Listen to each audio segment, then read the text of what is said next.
네, 만돌린 연주대의 찬양과 호산나 찬양대의 찬양을 하나님이 기뻐 받으신 줄 믿습니다. 우리 옆에 있는 지체들과 인사하겠습니다. 주 안에서 사랑합니다. 잘 오셨습니다.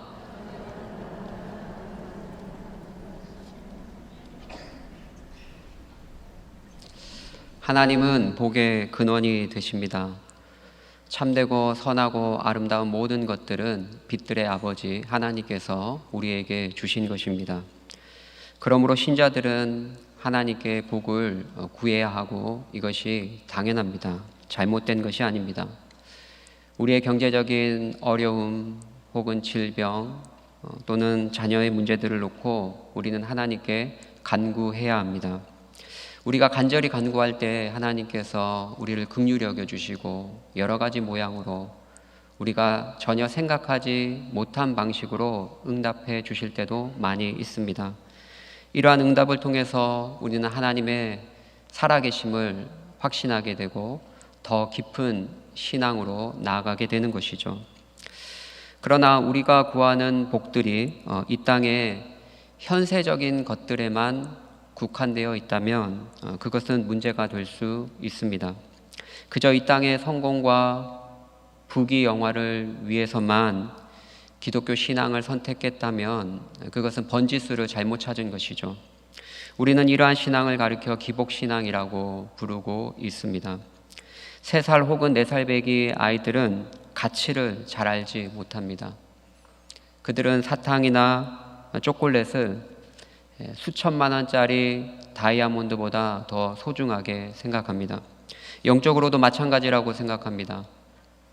영적으로 성숙하지 못하고 어릴수록 가치에 대한 개념이 없다고 생각합니다. 정말 귀하고 가치 있는 것을 하나님이 우리에게 주셔도 그것을 알지 못합니다. 가치에 대한 분별력이 없다는 것이죠. 오늘 본문 8복은 영적으로 볼 때 진짜 참되고 중요한 복들, 아름다운 복들을 우리에게 가르쳐주고 있습니다. 아니, 정확하게 말하면 진정으로 복된 사람들이 어떤 사람들인지, 하나님 나라에서 진정으로 복된 자들이 어떤 자들인지 우리에게 분명히 알려주고 있습니다. 우리는 복된 사람이라고 하면 우선은 물질적으로 풍요롭고 또 자녀도 잘 되고 유복한 집안의 사람을 떠올리기 쉽습니다. 그런데 오늘 본문에 소개되고 있는 사람들은 그런 개념과는 다소 거리가 없습니다. 거리가 멉니다. 새로운 개념의 복을 제시하고 있다는 것이죠. 하나님 나라에서 복된 사람들이 진짜 어떤 사람인가를 예수님께서 가르쳐주고 있습니다. 오늘 말씀을 통해서 우리 신자들이 진정으로 추구해야 할 복이 무엇인지 다시 한번 마음속에 새기고 그리고 그 복을 받아 누리는 은총의 시간이 되었으면 합니다. 먼저 8복의 순서를 잠깐 살펴보기를 원하는데요. 첫째로 심령이 가난한 자는 복이 있다라고 말씀하고 있습니다. 언뜻 보기에는 8개의 복이 아무 상관없이 그저 나열된 것처럼 보일 수 있습니다. 하지만 그렇지 않습니다. 심령이 가난하게 되는 것은 다른 7가지 복의 기초이며 근원이 된다라고 생각할 수 있습니다. 심령이 가난한 사람들이 어떤 사람들일까요? 여러분, 심령의 가난을 경험해 보셨습니까? 10년의 가난이 어떤 사람들을 지칭할까요? 하나님 앞에서 자신의 상태를 볼 때 어떤 의도 내세울 것이 없고 영적으로 파산한 자임을 아는 사람을 이야기합니다. 영적으로 파산한 자요, 벌거벗은 자임을 깨달은 상태를 이야기하는 것이죠. 교회 다니기 전에는 사회적으로 지위도 있고 돈도 좀 벌었고 그리고 나름 평판도 좋아서 괜찮은 사람이라고 생각했는데 어느 날 목사님이 전해주시는 말씀 앞에 딱 서보니 성령께서 깨닫게 하시는데 하나님 앞에서 자신이 극악무도한 죄인이요 영적으로 파산한 자임을 깨닫게 되는 것입니다. 그럴 때 어떻게 될까요? 영적으로 자신이 하나님 앞에 아무것도 가진 것이 없으니 울게 되는 것이죠. 애통하게 되는 것이죠. 하나님 앞에 펑펑 울면서 의를 사모하고 십자가 앞에 나아가게 됩니다. 가난한 심령으로 애통하며 통에 자복한 사람들은 어떻게 될까요? 그 마음이 부드러워집니다. 하나님의 은혜를 풍성히 경험했기 때문에 은혜의 정서가 그의 마음을 지배하기 때문에 마음이 온유해지고 따뜻해집니다. 우리가 오랜 기간 교회를 다니면서도 형식적으로 교회만 왔다 갔다 하고 은혜를 받지 못하면 어느새 우리의 마음은 완고해집니다. 하나님의 말씀 앞에서 완고할 뿐만 아니라 사람들을 대할 때도 매우 날카롭게 반응을 합니다. 그러나 우리가 하나님의 말씀 앞에 가난한 심령으로 통회하고 회개 자복하면 어떻게 변합니까? 우리의 마음이 굉장히 부드러워집니다. 어린아이 살처럼 부드러워지고 사람들을 대할 때도 따뜻하게 변하게 되는 것을 보게 됩니다. 가난한 마음으로 애통하는 사람들은 자신의 영적인 결핍을 알기 때문에 의를 갈망합니다. 의를 추구합니다. 또한 심령이 가난한 사람들은 하나님께 나아가서 하나님이 주시는 긍휼을 충분히 받은 사람들이기 때문에 그들은 다른 사람도 긍휼히 여길 수 있습니다. 자신이 1만 달란트 탕감받은 자임을 알기 때문에 웬만큼 자신에게 잘못한 사람, 이런 사람도 긍휼히 여기며 용서할 수 있는 것이죠. 또한 하나님의 은혜를 풍성히 누렸기 때문에 그 은혜 아래서 성령을 따라 자신의 마음을 청결하게 하고 또한 하나님의 은혜 아래서 화평을 도모하는 삶을 살게 됩니다. 빛의 삶을 살기 때문에 어둠에 속한 자들이 때로는 그들을 박해할 수 있고 핍박할 수 있습니다. 그러므로 이 심령이 가난하게 되는 것은 나머지 다른 7가지 복의 모든 기초요 출발이 된다라고 볼 수 있겠습니다. 저는 이 메시지, 심령이 가난한 자는 복이 있나니 천국이 저희들의 것이며, 이 메시지가 기독교 구원론의 핵심 메시지라고 생각합니다. 출발이라고 생각합니다. 정말 성령을 통해서 자신의 영혼의 상태를 온전히 알고 하나님 앞에서 가난한 심령으로 통해 자복하지 않은 사람들, 이런 사람들이 천국에 갈 수는 없는 것이죠. 회개해야지만 천국에 가는데 참된 회개는 심령의 가난으로부터 출발하기 때문에 그렇습니다. 어떤 사람들은 이 심령이 가난하다는 것에 대해서 오해하는 분들이 있습니다. 어떤 분들은 이 가난을 경제적인 가난으로 이해하는 분들이 있습니다.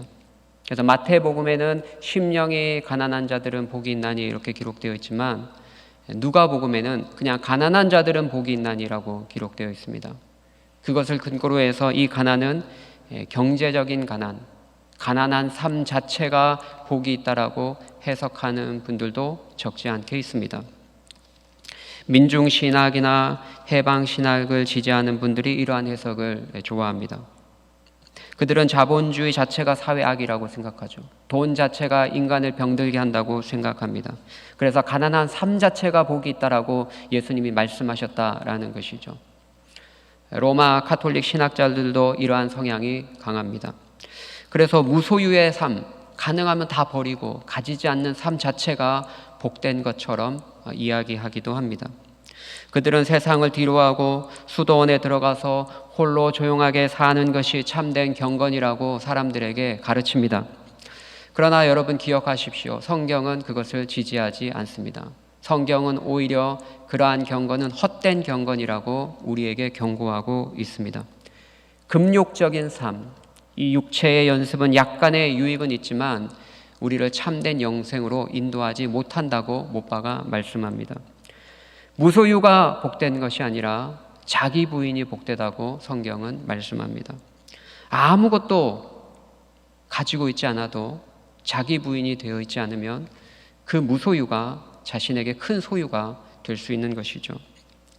아무것도 가지고 있지 않다는 것, 그것이 자신에게 자랑이 되고 자부심이 됩니다. 그것은 오히려 복음의 걸림돌이 될 뿐입니다. 그리고 실상 우리가 알다시피 무소유를 주장하고 가르치는 사람들의 삶을 깊이 들여다보면 그들은 무소유를 실천하지 않고 있음을 우리는 종종 보게 됩니다. 대부분 외적으로 드러나는 경건의 모습들은 대부분 헛것이고 거짓일 가능성이 높습니다. 물론 성경에는 부자에 대한 경고가 많이 등장합니다. 재물에 대한 경고도 상당히 많이 등장합니다.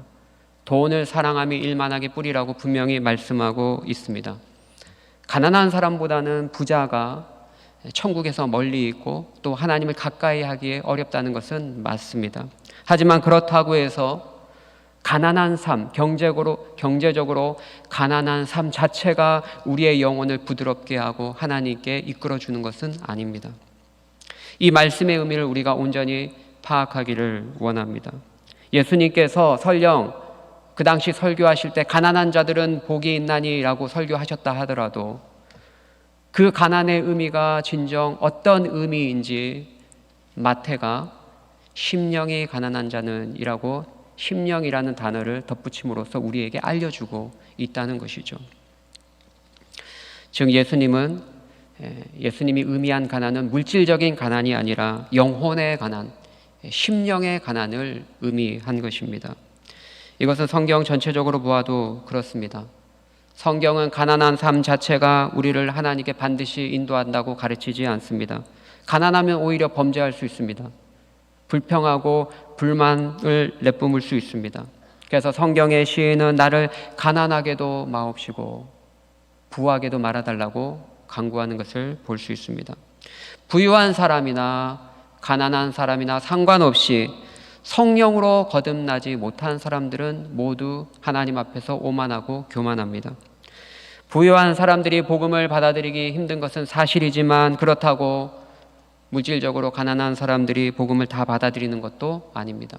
가난한 사람들 가운데도 자존심이 강하고 오만하며 복음에 대해 적대적인 사람들이 많이 있습니다. 부유한 사람이든지 가난한 사람이든지 하나님의 은혜 아래 성령으로 거듭나지 못하면 모두가 복음에 적대적입니다. 심령의 가난을 경험할 수 없습니다. 또 어떤 분들은 이 심령의 가난을 외면적 겸손의 태도로 오해하시는 분들이 있습니다. 그래서 세상 사람들이 이런 말 많이 하죠. 카톨릭 성당에 다니는 분들은 조용하고 영성이 깊은 것 같은데 이 개신교 신자들은 시끌시끌하고 개성도 너무 강하고 영성이 얕아 보인다. 그런 말씀들을 많이 합니다. 그들은 아마 말수가 적고 그리고 굽신거리고 점잖은 사람들이 아마 이 팔복의 성품을 대부분 소유했다고 생각할 것입니다. 하지만 이것은 진정한 경건이 아닙니다. 진정한 기독교의 경건은 외면적으로 조용하고 소심한 성품을 말하지 않습니다. 자신감이 없고 용기가 부족하고 교제를 싫어하고 수줍어하는 것을 의미하지 않습니다. 외형적인 종교 환경 때문에 자신을 억누르고 조용하게 지낸 것 자체를 경건이라고 말하지 않습니다.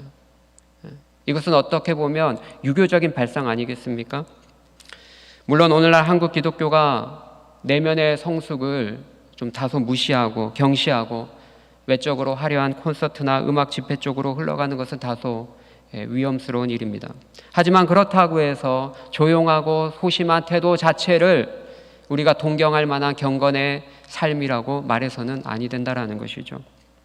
오늘 본문에서 말하는 심령의 가난은 결코 여러분의 개성을 억압하지 않습니다. 심령이 가난해도 그 사람들이 가진 기질과 개성 그 자체는 유지한다라는 것이죠. 고스란히 반영된다는 거예요. 다윗도 우리가 알다시피 심령이 가난한 자임에 틀림없습니다. 그는 자신을 의지하지 않고 주님을 전적으로 신뢰했던 사람입니다. 그는 심령이 가난했던 사람입니다. 그러나 그는 여전히 용맹스럽고 활동적인 인물이었습니다. 언약궤를 가지고 들어올 때 너무 기뻐서 춤을 추다가 바지가 벗겨질 정도로 활동적인 사람이었습니다.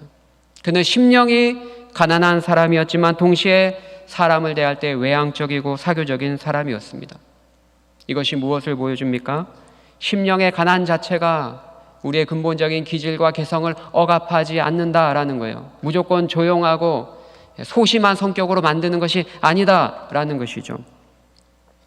오늘 본문의 심령의 가난한 상태를 내성적이고 소심한 태도로 보는 것은 잘못된 이해입니다. 또는 이 심령의 가난을 어떤 외적인 사고나 환경에 의해서 우울한 상태, 무기력한 상태로 전락한 것으로 이해해서는 안 됩니다. 왜냐하면 교회 다니지 않는 사람들 중에도 어떤 어려움 가운데 무기력해지고 우울증에 빠진 사람들은 얼마든지 많기 때문에 그래요. 그래서 그런 상태 자체가 심령의 가난이라고 봐서는 아니 된다라는 것이죠. 이 심령의 가난은 날 때부터 가지는 어떤 생리적인 성품이 아닙니다.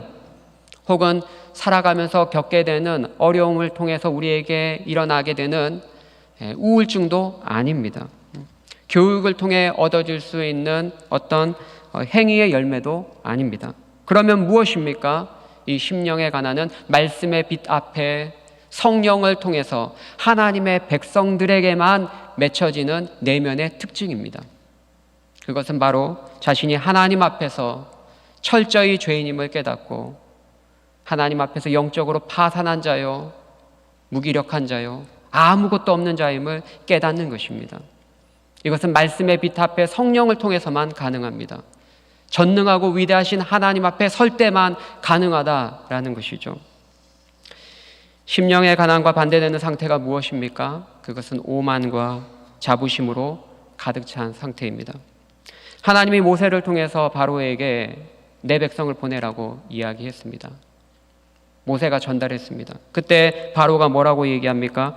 여호와가 누구간데 내가 그의 말을 듣겠느냐? 여호와가 누구냐?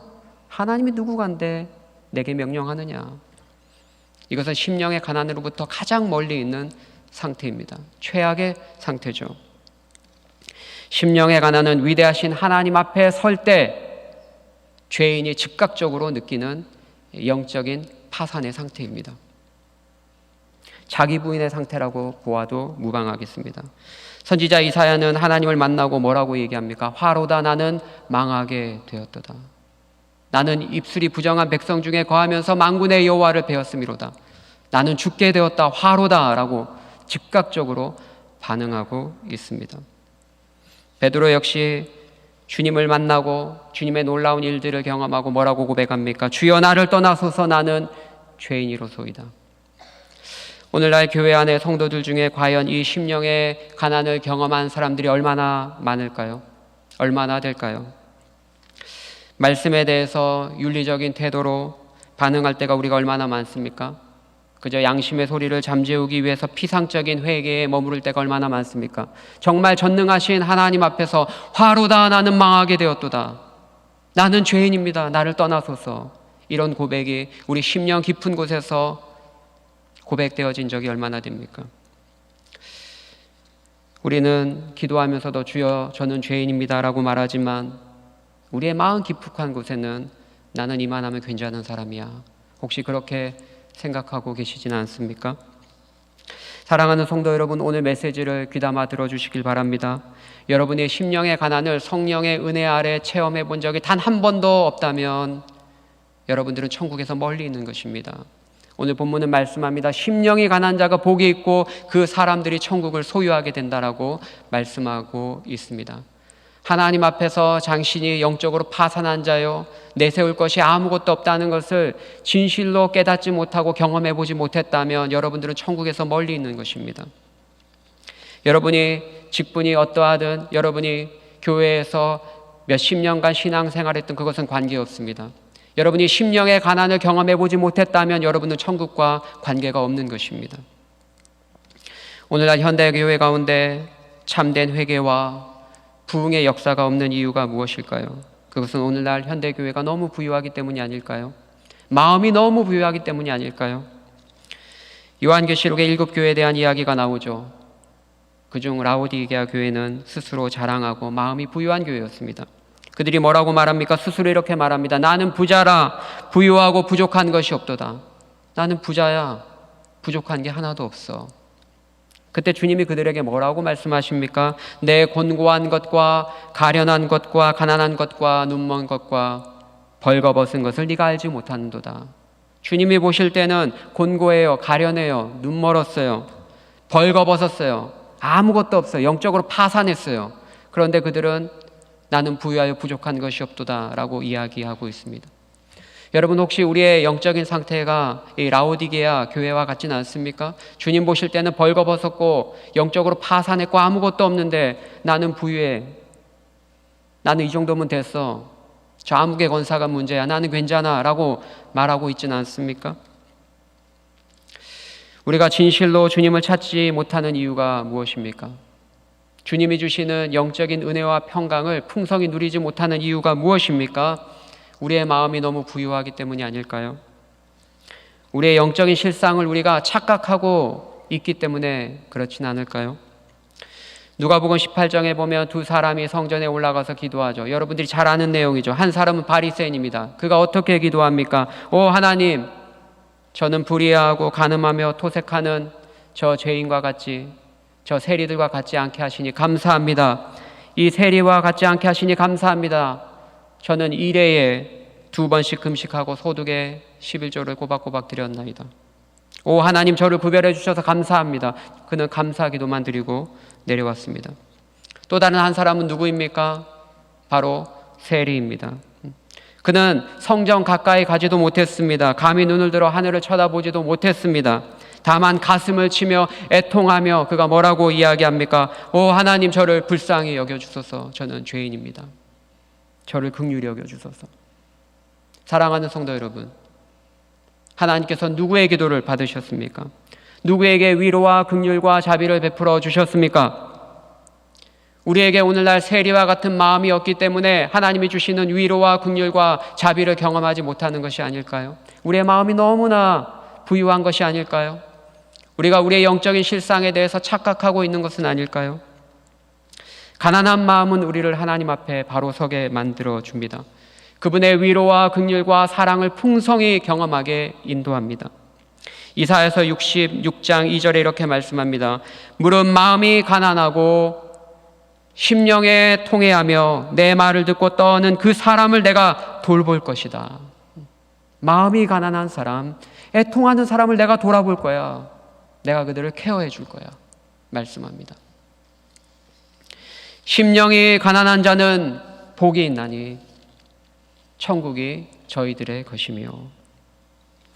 말씀을 맺겠습니다. 사랑하는 성도 여러분, 심령의 가난에 대해서 하나님의 은혜 아래 체험해 보지 못하셨다면 하나님께 간구하시길 바랍니다. 오직 성령의 능력으로 새롭게 된 자들만이, 이 심령의 가난을 경험한 자들만이 천국에 갈 수 있기에 하나님, 저에게 가난한 마음을 주십시오. 말씀의 빛 앞에 저의 영적인 실상을 깨닫게 해주십시오. 그렇게 간구하시기를 바랍니다. 하나님이 외면하지 않으실 거예요. 상한 갈대를 꺾지 아니하시고 꺼져가는 심지를 끄지 않는다고 분명히 말씀해 주셨습니다. 가난한 심령으로 애통하는 마음으로 전능하신 하나님 앞에 나아가시길 바랍니다. 십자가만을 의지하시길 바랍니다. 여러분이 영적으로 파산한 자여 하나님 앞에 전혀 내세울 것이 없음을 성령의 은혜 아래 깊이 자각하시고 주님 앞에 나아가시길 바랍니다. 그때 하나님이 여러분에게 말할 수 없는 위로와 은혜를 허락해 주실 것입니다. 가난한 심령으로 주님의 긍휼과 자비를 간구하며 주님을 의지하는 천국 백성들이 되시기를 주님의 이름으로 축복합니다. 하나님 아버지, 말씀의 빛 앞에 우리의 영적인 상태를 점검하고 깨닫기를 원합니다. 나는 부유하여 부족한 것이 없다. 그렇게 착각하지 않게 하여 주시고 우리가 영적으로 하나님 앞에 무기력하며 가난한 자임을 깨닫게 하여 주셔서 영적인 가난이 우리 가운데 있게 하여 주시고 심령의 가난과 애통하는 마음으로 주님 앞에 나아가 주님이 주시는 긍휼과 풍성한 자비를 경험하는 우리 모두가 되게 하여 주옵소서. 감사하며 예수님의 이름으로 기도하옵나이다. 아멘.